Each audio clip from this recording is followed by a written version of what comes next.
عیب الدنیا خو آسان است، مشکلات دنیا خو آسان است، ولی مشکلات آخرت بسیار خطرناک است. یوم یفر المرء من اخیه و امه و ابیه و صاحبته و بنیه لكل امرئ منهم یومئذ شأن یغنیه.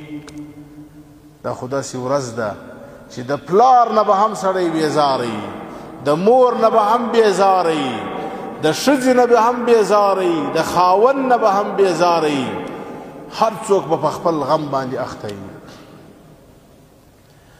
دا داسې خطرناکه ورځ ده چې اولو العزم انبیا، لوی لوی انبیا علیهم الصلاة والتسلیم به په دې ورځ باندې وایي نفسی نفسی نفسی، یا الله پر ما فضل وکړه، یا الله پر ما رحم وکړه، یا الله ما خلاص کړه. په دغه سخته ورځ باندې به د الله جل شانه د مشکلاتو څخه خلاصوي. په څه به دې خلاصوي؟ من نفس عن مؤمن کربة من کرب الدنیا نفس الله عنه کربة من کرب یوم القیامه. چا چې د مسلمان څخه د دنیا مشکل لرې کړي، د دنیا په مشکل کې کومک وکړي، زلزلې والا سره دې کومک وکړي، مهاجرینو سره دې کومک وکړي، بې کسه بې وسه ضعیف غریب، الله جل شانه به دې په قیامت